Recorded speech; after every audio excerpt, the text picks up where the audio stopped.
देखंतु आज मु गोटे लाउ तरकारी प्रस्तुत करी। देखंतु आज मु बनैबी लाउ तरकारी। सेति पई रखिछि गोटे लाउ, आलू, मसला पई रखिछि पियाज, टमाटो, पोस्त, गोटे लंका आ जीरा चामुची। फुटेइबा पई रखिछि गोटे चामुच फुटण आ पियाज। देखंतु एबे मोर कड़ाई गरम हो जाइछि। ता देहरे तेल पकेइली।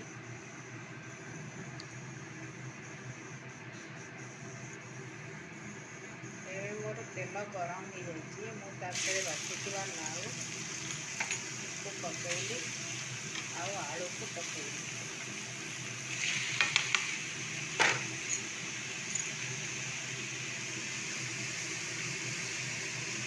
ଟିକେ हळदी पकेइली।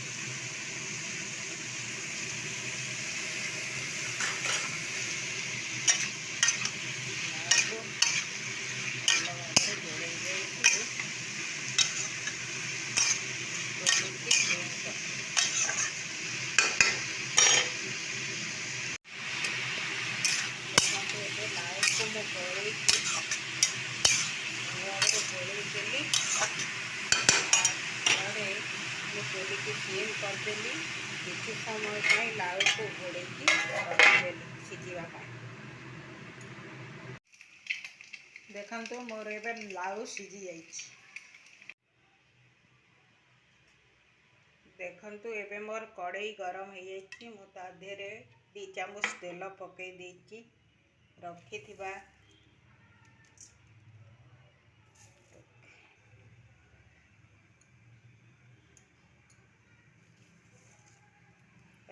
फुटण को पकईदेली।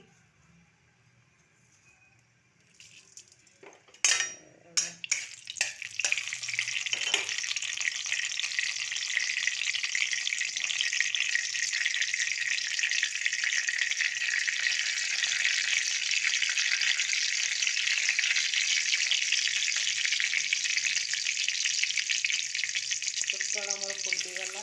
रखिथिबा पियाज को पकईदेली। पियाज को भाजी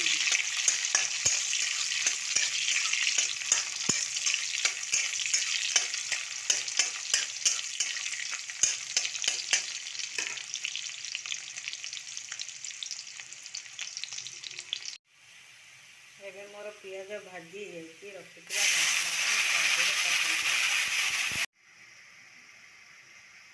देखंतु एबे मोर मसला कषि जाइछि। मु रखिथिबा लाउ को ता देहरे पकई दी।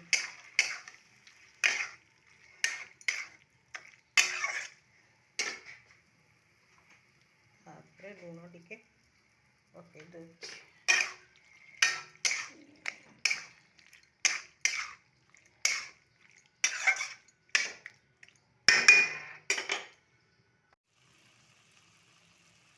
देखंतु एबे मोर लाउ तरकारी प्रस्तुत हो जाइछि।